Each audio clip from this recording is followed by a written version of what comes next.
Hai semuanya, ketemu lagi sama aku Hanifa. Apa kabar? Semoga kalian selalu sehat seperti biasanya ya. Nah, hari ini aku akan membahas kisah yang sangat tragis, sangat memilukan yang terjadi di Malaysia.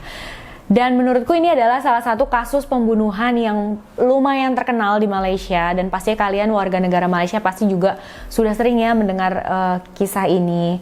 Makanya aku tertarik banget untuk membawakan atau menceritakan, sharing sama kalian tentang kasus ini.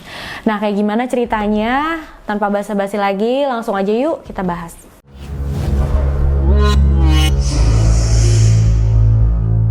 Kenny Ong Lai Kian adalah seorang wanita warga negara Malaysia.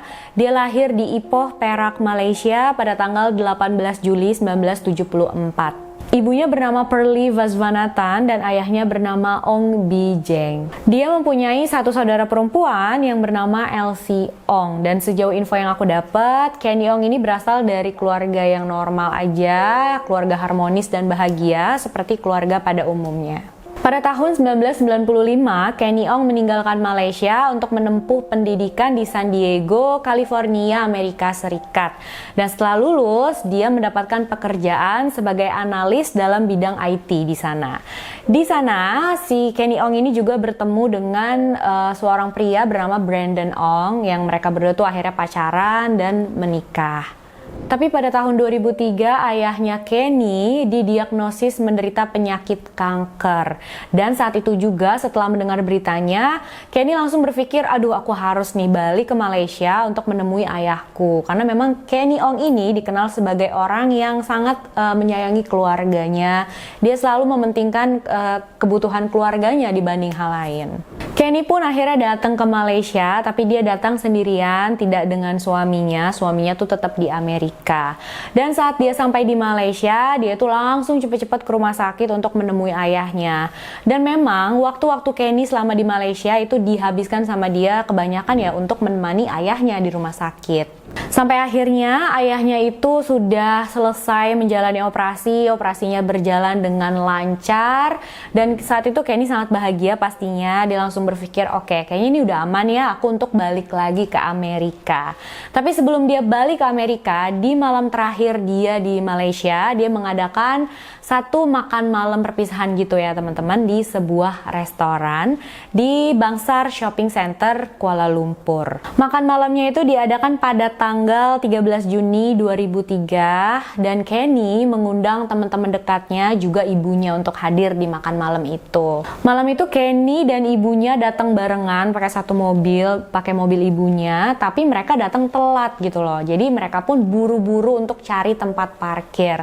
Saat sampai di parkiran, ibunya Kenny tuh bilang sebenarnya dia ada perasaan, aduh kenapa sih kok tempat parkirnya gelap banget gitu loh. Jadi kayak ada perasaan nggak enak sih sebenarnya. Cuma karena memang mereka buru-buru, jadi ya udah mereka memutuskan untuk tetap parkir di sana. Mereka parkir dan langsung masuk ke dalam mall. Tapi sebelum sampai di restoran, si Kenny ini ingat kalau tiket parkirnya dia itu tertinggal di dalam mobil. Nah ini dia teman-teman, kayaknya memang ada perbedaan ya antara cara pembayaran parkir di Indonesia sini sama di Malaysia. Jadi kalau di Indonesia kan biasanya memang kalau tiket parkir ketinggalan di mobil ya udah nggak apa-apa. Toh nanti kita butuh tiketnya itu memang pas lagi mau keluar kita baru serahin tiketnya terus bayar gitu ya. Tapi kalau di Malaysia itu agak beda. Jadi sebelum keluar dari tempat parkir ya mereka harus bayar dulu nih tiket parkir yang tadi, mereka harus bayarin dulu di satu mesin pembayar tiket parkir. Nah di sana mereka masukin lah tiket parkir yang tadi itu, terus bayar berapa jumlah yang harus dibayar, dapat struk pembayarannya, dan struknya itu yang akan digunakan untuk bisa keluar dari gedung gitu loh, untuk membuka portalnya gitu ya kalau di Indonesia. Kira-kira semacam itu deh teman-teman. Makanya pas si Kenny ketinggalan tiket parkir di dalam mobil, ya dia langsung aduh gimana nih ambil sekarang apa enggak. Tapi akhirnya dia memutuskan untuk ya udah deh mam, nggak usah diambil sekarang, nanti pas makan malam selesai aku bakal balik dulu ke mobil untuk ambil tiket parkirnya. Akhirnya Kenny dan ibunya pun langsung menuju ke restoran dan bergabung bersama yang lainnya untuk makan malam di sana.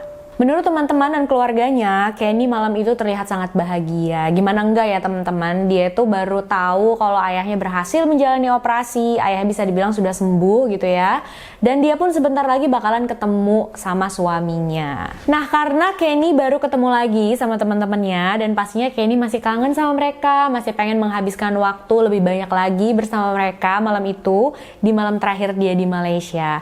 Tapi dia ngelihat ibunya tuh kayak udah capek banget. Akhirnya dia pun menawarkan ke ibunya, "Mam, nggak apa-apa yuk, Mami aku anterin pulang aja, aku anterin ke mobil, nanti Mami pulang, aku balik lagi ke teman-teman gitu, aku masih pengen sama-sama mereka." Akhirnya Maminya pun setuju, "Oh ya udah, oke," katanya. Ya udah, akhirnya si Kenny, saudara perempuannya Elsie dan ibunya turunlah dari restoran itu pengen ke parkiran mobil. Tapi seperti yang aku bilang tadi, sebelum dia ke mobil harus bayar parkir dulu kan di mesin pembayar tiket parkir.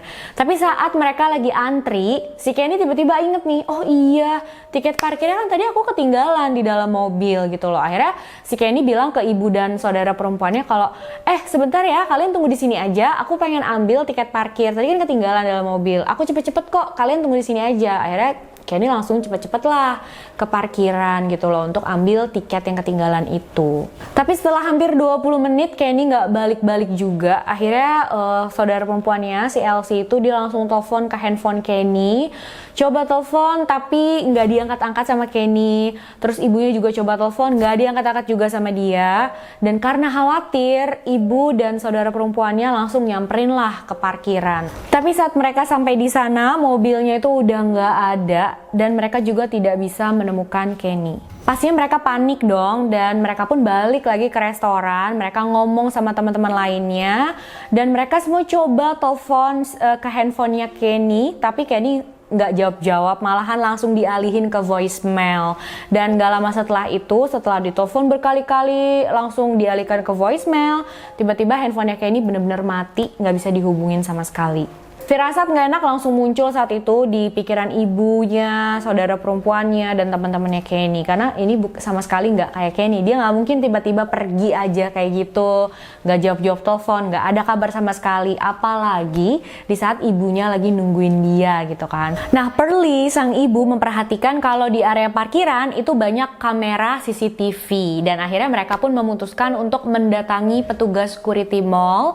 Dan mereka tuh bilang, "Pak, anggota keluarga kami tuh ada yang menghilang, bisa nggak kami lihat rekaman CCTV di parkiran gitu loh." Dan petugas itu menjawab, "Iya bisa aja, tapi kalian harus menunggu sampai nanti lewat tengah malam." Karena mungkin ini ya teman-teman, kalau sehabis tengah malam itu sudah pertukaran rekaman CCTV untuk hari itu gitu ya. Tapi untungnya petugas itu akhirnya memberi kelonggaran. Sebelum tengah malam, dia sudah memberi izin pada Ibu Pearly dan teman-temannya melihat rekaman CCTV di parkiran. Dari rekaman tersebut terlihat kalau mobil ibunya Kenny, yaitu Proton Tiara berwarna ungu, mengebut, menabrak pembatas lalu keluar dari parkiran. Samar-samar terlihat di rekaman tersebut kalau seorang pria yang menyetir mobil itu, dan di sampingnya ada seorang wanita yang kemungkinan besar adalah Kenny sedang meringkuk. Melihat hal tersebut, Pearly, sang ibu, langsung datang ke polisi. Dia melaporkan tentang kehilangan anaknya ini dan kemungkinan penculikan gitu ya pada anaknya. Mereka juga mengabarkan suaminya Kenny yang bernama Brandon tadi yang masih berada di Amerika. Dan menurut penuturan keluarga, suaminya Kenny ini pas dikabarin agak histeris juga pastinya. Dia sangat kaget dan nggak ngerti gitu kok bisa sampai kayak gitu. Dia sampai kayak rada teriak-teriak katanya di telepon. Sementara itu keluarga dan teman-temannya Kenny nggak mau tinggal diam. Jadi sang ibu Pearly, saudara perempuannya Elsie dan salah satu temannya Kenny, mereka bertiga itu berkendara naik mobil keliling Kuala Lumpur berusaha menemukan Kenny ataupun mobil ibunya Kenny ya. Dan tapi sampai jam 4 pagi mereka tidak menemukan Kenny, tidak menemukan mobilnya juga. Karena capek banget, udah lelah banget, akhirnya mereka memutuskan untuk pulang. 3 3 hari setelah kejadian tersebut masih belum ada kabar juga dari Kenny, tidak ada petunjuk apapun tentang keberadaannya Kenny. Akhirnya orang tua Kenny memutuskan untuk datang ke media. Mereka melakukan seperti konferensi pers gitu. Di sana mereka bilang untuk siapapun orang yang menculik anaknya untuk bisa mengembalikan Kenny Ong dengan selamat. Dan pada saat itu, berita tentang hilangnya Kenny Ong ini sudah menyebar di berbagai media Malaysia, koran, TV. Ya, ini beritanya udah lumayan booming gitu loh di Malaysia. Keesokan harinya, polisi menemukan sebuah mobil yang ditinggalkan begitu aja, dan deskripsi mobil itu sesuai dengan mobil ungu Proton Tiara milik ibunya Kenny yang hilang. Ban depan sebelah kanan mobil itu sudah rusak dan juga ada noda darah di jok belakang mobil tersebut. Pada 17 Juni 2003, seorang pekerja bangunan menemukan sesuatu yang sangat mengerikan tidak jauh dari lokasi mobil ibunya Kenny ditemukan tadi. Di dalam sebuah lubang got, dia menemukan jasad yang sudah terbakar dengan sangat parah. Jasad tersebut ditindih sama ban mobil gitu, dan bannya itu bagian tengahnya sudah diisi dengan semen, dan pastinya jasad tersebut juga sudah hancur karena sudah dibakar terus ditindihin sama benda yang sangat berat seperti itu ya, dan tangannya pun dalam posisi terikat. Polisi pun langsung datang ke sana. Setelah melihat keadaan dan jasad tersebut, mereka yakin kalau siapapun orangnya yang membunuh dan membakar jasad tersebut itu benar-benar nggak pengen jasad itu bisa diidentifikasi. Dan jasad itu pun dibawa ke rumah sakit untuk diautopsi. Saat itu berita tentang penemuan jasad ini sudah menjadi topik utama di berbagai media Malaysia, di koran, di TV, lengkap dengan foto saat jasad tersebut dievakuasi. Dan di salah satu koran, halaman depan koran itu ada fotonya jasad tersebut ya. Dan ibunya Kenny Ong bilang dalam hati kecilnya tuh dia tahu pas melihat foto itu, dia ngelihat rambut jasad tersebut ya. Dan dia yakin kalau itu adalah anaknya, Kenny Ong. Tapi saat itu dia nggak bilang sama siapa-siapa, ya dia cuma merasakan di dalam hatinya aja. Selain diautopsi, polisi juga memerintahkan keluarga dan teman-teman Kenny untuk datang ke rumah sakit untuk mengkonfirmasi bener nggak sih jasad itu adalah jasadnya Kenny Ong. Nah, walaupun jasad Kenny sudah terbakar dengan sangat parah, tapi salah satu temannya Kenny itu mengenali celana jeans yang dipakai oleh jasad tersebut itu adalah celana jeansnya dia. Karena di malam kejadian, Kenny meminjam celana jeans temannya itu. Ayahnya Kenny juga bilang kalau baju dan perhiasan yang ada pada jasad tersebut adalah benar milik Kenny, anaknya. Dan akhirnya mereka pun memberitahukan hal ini sama ibunya Kenny, yaitu Pearly, dan kalian bisa bayangin ya, itu pasti momen-momen yang luar biasa menyedihkan ya. Walaupun pada saat itu keluarga Kenny masih berharap banget ya nanti tes DNA membuktikan kalau itu bukanlah jasadnya Kenny gitu loh. Tapi harapan mereka langsung punah seketika saat hasil tes DNA keluar dan menyatakan mengkonfirmasi bahwa jasad tersebut adalah betul jasadnya Kenny Ong. Ahli forensik menemukan hal lain yang lebih mengejutkan. Terbukti kalau Kenny sudah diperkosa dan ada cairan sperma yang ditemukan di area kelamin Kenny. Jadi sekarang polisi sudah yakin mereka mencari seorang pembunuh dan pemerkosa. Polisi mencoba untuk mengumpulkan bukti-bukti dari tempat kejadian, tapi nggak banyak yang bisa mereka dapatkan. Mereka juga nggak mempunyai banyak petunjuk dari sana, nggak begitu membantu mereka lah. Dan beberapa hari kemudian mereka mendapatkan sebuah titik terang dalam kasus ini yang kemungkinan bisa membantu penyelidikan mereka. Seorang polisi yang sedang menyamar, yaitu Kopral Ravi Chandran, memberikan informasi yang sangat mereka butuhkan gitu ya. Pada malam saat Kenny menghilang, Ravi Chandran sedang bertugas bersama salah satu temannya di salah satu area dengan tingkat kejahatan yang tinggi di daerah Kuala Lumpur. Saat dia dan rekannya itu lagi berkeliling, dia memperhatikan ada satu mobil yang menepi berhenti di pinggir jalan gitu. Nah, karena dia melihat itu agak mencurigakan, dia dan rekannya itu pun langsung menghampiri mobil tersebut untuk mencari tahu lebih lanjut. Dia mengetuk kaca mobil tersebut, dibukain lah sama pengendara itu, tapi nggak semuanya, cuma setengah aja gitu. Dan Ravi Chandran melihat di dalam mobil itu yang menyetir adalah seorang pria Melayu, di sampingnya ada seorang wanita Chinese. Kopral Ravi Chandran pun tanya sama si pengendara, "Kamu lagi ngapain di sini?" Dan pengendara tersebut jawab, "Oh enggak kenapa-napa, ini aku lagi ada masalah, ini pacarku, kita lagi ada masalah, kita lagi mau berusaha menyelesaikannya di sini," gitu. Tapi karena nggak yakin sama jawaban si pengendara ini, Kopral Ravi Chandran pun meminta mereka untuk memberikan kartu identitas mereka, KTP-nya gitu ya. Dikasihlah sama mereka KTP-nya itu. Nah, si pria tersebut di KTP itu bernama Ahmad Najib bin Aris, sementara si wanita itu bernama Kenny Ong Lai Kian. Saat Ravi Chandran sedang berbicara dengan si pria ini, dia melihat kalau wanita yang di sebelahnya tuh kayak memberikan tanda minta tolong karena dia tuh kayak gini-gini. Nah, setiap si Ahmad Najib ini menoleh ke wanita tersebut langsung diam gitu. Ntar kalau si pria ini lagi ngobrol lagi sama Ravi Chandran, si wanita itu begini lagi. Jadi akhirnya Ravi Chandran pun menyuruh si wanita tersebut untuk keluar dari mobil. Tapi pada saat si Ravi Chandran nyuruh kayak gitu, Ahmad Najib tuh langsung marah-marah sama wanita ini. Dia bilang, jangan mau, ini tuh belum tentu polisi, dia pasti bukan polisi, dia tuh penjahat palingan nih, mau nyelakain kita atau gimana.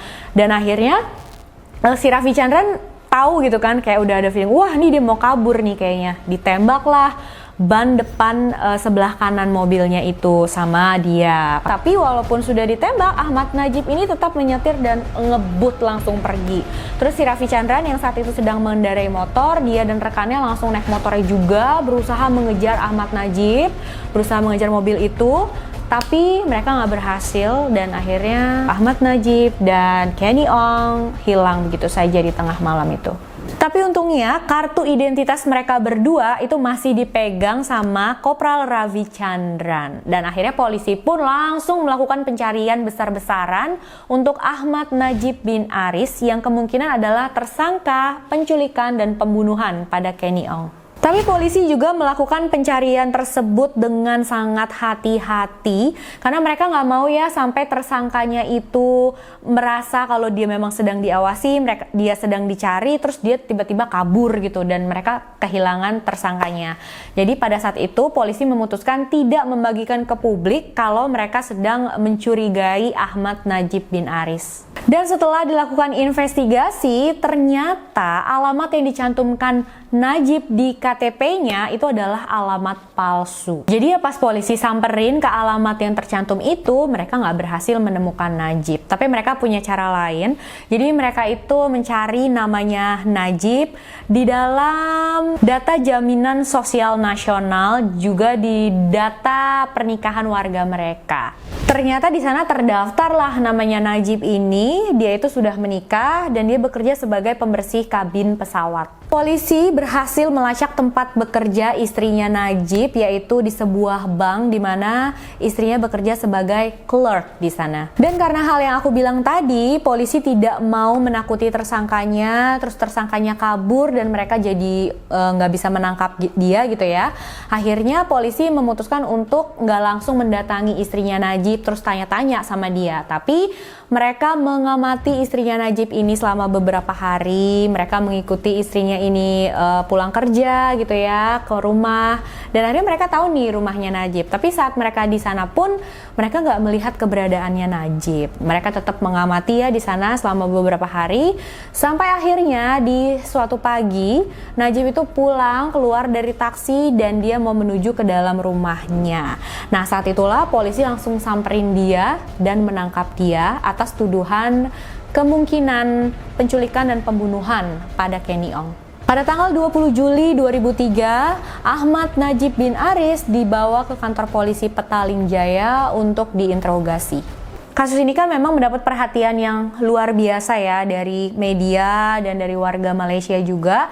Jadi saat ada tersangka yang tertangkap atas pembunuhan Kenny Ong, ya langsung booming lah beritanya gitu di media. Dan sebenarnya banyak juga yang nggak percaya kalau Najib ini adalah pelakunya. Dia tuh dari luar memang nggak kelihatan seperti orang yang kejam dan seorang pembunuh berdarah dingin gitu loh.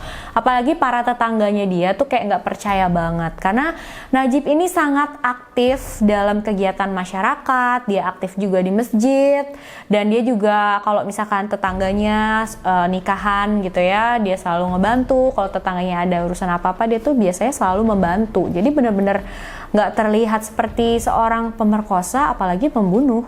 Najib bilang sama tim investigasi kalau dia hanya mau berbicara dengan leader atau pemimpin dari Departemen Investigasi Kriminal di sana yang saat itu menjabat, yaitu Abu Bakar Mustafa. Dan saat diinterogasi oleh Abu Bakar pun Najib sama sekali tidak menunjukkan ekspresi. Jadi dia tuh marah ya enggak, sedih ya enggak gitu ya, senang ya enggak. Jadi ya udah datar aja. Dan mungkin seperti yang sudah bisa kalian tebak, awalnya Najib sama sekali tidak mengakui, dia menyangkal semua tuduhan polisi atas keterlibatan dengan penculikan dan pembunuhan Kenny Ong. Tapi setelah polisi memperlihatkan bukti-bukti sama dia, yaitu kartu identitas yang tadi ditemukan atau didapatkan sama Ravi Chandran, juga ada beberapa pakaiannya dia yang ditemukan polisi di dalam rumahnya, dan di pakaian itu ada noda darahnya gitu ya. Diperlihatkan deh semua bukti itu sama Najib, dan akhirnya dia mengaku kalau memang dia adalah benar pelaku penculikan dan pembunuhan pada Kenny Ong. Najib tadinya itu dibela oleh seorang pengacara yang juga tetangganya, tapi setelah kasus Najib ini menjadi semakin berat, tetangganya itu pun menyerahkan kasus Najib ke pengacara yang lebih berpengalaman, yaitu Hanif Katri Abdullah. Najib juga setuju untuk menunjukkan reka ulang pada polisi tentang kejahatan yang sudah dia lakukan pada Kenny Ong, bagaimana dia melakukannya gitu ya. Pertama-tama, Najib membawa polisi ke area parkiran Bangsar Shopping Center di mana Kenny Ong itu menghilang. Najib bilang di malam kejadian dia melihat Kenny Ong lagi mencari sesuatu di mobilnya, dan melihat adanya kesempatan, Najib pun langsung nyamperin Kenny dan dia mendorong Kenny masuk ke dalam mobil, ditutup pintunya, dia pun masuk dan duduk di bangku supir. Terus dia langsung ngebut, ya dia langsung nyetir dengan kecepatan tinggi sampai nabrak pembatas parkiran dan dia keluar dari parkiran. Najib menodongkan pisau kepada Kenny selama di perjalanan, dan dia mengancam Kenny kalau sampai kamu melawan atau kamu berusaha melarikan diri, aku bakalan bunuh kamu. Najib membawa Kenny berkendara berkeliling gitu ya, sampai akhirnya mereka berhenti di salah satu kawasan industri. Dia berhenti di pinggir jalan, dan saat itulah mereka ditemukan oleh Kopral Ravi Chandran, dan setelah dia berhasil kabur dari Kopral Ravi Chandran, dia pun terus berkendara sampai akhirnya dia berhenti di sebuah tempat yang sepi, dan di sana dia mulai memperkosa Kenny Ong. Itu pun belum cukup untuk Najib, dia berkendara lagi, terus berhenti lagi di tempat yang lebih sepi, dan itu adalah satu lokasi pembangunan gitu ya teman-teman.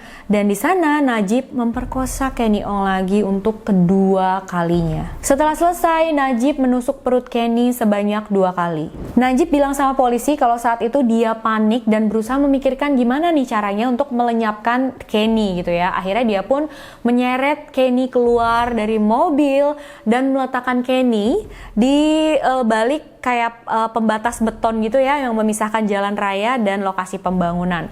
Ditaruhlah, didudukin Kenny di sana, diikat tangannya sama dia, disumpel juga mulutnya sama dia. Lalu Najib bilang kalau dia memperhatikan ada lubang got di sekitar situ, dan dia punya ide untuk menyembunyikan Kenny di dalam lubang got itu. Dan ini luar biasa miris ya. Jadi pas dia mau masukin Kenny ke dalam lubang tersebut, mereka itu mendengar suara azan subuh, dan saat itu Najib bilang sama Kenny, ini Najibnya cerita ke polisi gitu ya. Saat dia menceritakan kronologinya, Najib bilang, dia ngomong ke si Kenny, oke, kamu sekarang bisa berdoa sebelum kamu bisa pergi. Kamu berdoa dulu sama Tuhan, dia bilang. Terus dia langsung atur tangannya Kenny gitu ya, ditaruh di atas badannya, dirapikan, dan dia buanglah ke dalam lubang got itu. Setelah itu Najib pergi dari sana dan meninggalkan Kenny di sana sendirian. Kenny akhirnya meninggal karena kehabisan darah di sana. Malam harinya Najib kembali lagi ke lokasi dia meninggalkan Kenny, tapi dia saat itu membawa bensin dan dia menuangkan bensin itu ke jasadnya Kenny karena Kenny pada saat itu sudah dalam keadaan meninggal ya teman-teman. Jadi disiraminlah bensin itu ke jasadnya Kenny dan dibakar sama dia. Semua reka ulang dan kronologi yang diceritakan sama Najib tadi itu sudah sangat meyakinkan kepolisian Malaysia ya. Kalau Najib itu memang bertanggung jawab atas kematian Kenny Ong. Tapi walaupun begitu, dalam persidangan Ahmad Najib bin Aris tetap mengaku tidak bersalah. Tim pembela Najib berargumen katanya kalau bukti rekaman CCTV itu ya belum tentu itu Najib karena kan memang gambarnya itu nggak jelas alias blur. Terus mereka juga bilang baju-baju yang ditemukan di dalam rumahnya Najib itu belum tentu bajunya Najib katanya. Tapi tim penuntut memiliki bukti yang sudah tidak bisa dibantah lagi, tidak terbantahkan lagi nih teman-teman. Jadi dari hasil tes DNA menyatakan mengkonfirmasi bahwa noda darah yang ada di pakaian milik Najib yang ditemukan dalam rumahnya itu adalah darah Kenny Ong. Dan juga cairan sperma yang tadi ditemukan di kelaminnya Kenny Ong itu adalah milik Najib. Dan ada satu bukti tambahan lagi teman-teman, jadi kain yang dipakai untuk mengikat tangannya Kenny Ong itu identik sama dengan bahan yang digunakan Najib di tempat kerjanya untuk membersihkan jendela pesawat. Akhirnya pada Februari 2005 Ahmad Najib bin Aris dinyatakan bersalah oleh pengadilan atas pembunuhan pada Kenny Ong dan dia dijatuhi hukuman mati. Walaupun dia sempat mengajukan banding gitu ya beberapa kali, tapi semua bandingnya itu ditolak. Setelah 8 tahun menjalani masa tahanan, tepatnya di tanggal 24 September 2016, hukuman gantung pada Ahmad Najib bin Aris akhirnya dilaksanakan. Dan informasi tambahan lagi nih teman-teman, jadi selama investigasi diketahui kalau ternyata Najib itu sudah pernah melakukan pelecehan seksual pada beberapa wanita juga sebelum dia melakukannya pada Kenny Ong. Tapi polisi tidak berhasil untuk menindaklanjuti kasusnya karena wanita-wanita itu banyak yang memang tidak mau kasusnya itu diteruskan ke pengadilan karena dia nggak mau sampai publik tahu tentang apa yang menimpa dia, nggak mau suaminya atau keluarga suaminya, keluarga dia tahu, kayak gitu deh. Pokoknya akhirnya ya kasus-kasus itu dibukukan seperti itu aja. Kenny Ong, dia cuma ke Malaysia untuk mau nemenin ayahnya yang lagi sakit. Dia mau ketemu sama keluarganya karena memang dia adalah orang yang sangat mementingkan keluarganya. Dia anak yang berbakti, tapi pada akhirnya dia bertemu dengan seorang monster yang gak segan-segan menghabisi dia dengan cara yang keji kayak gitu. Mudah-mudahan dia di sana bisa mendapatkan tempat yang paling indah dia di sisi Tuhan ya teman-teman. Tapi luar biasa banget ya teman-teman, akhirnya pelakunya tuh bisa tertangkap, dihukum setimpal juga.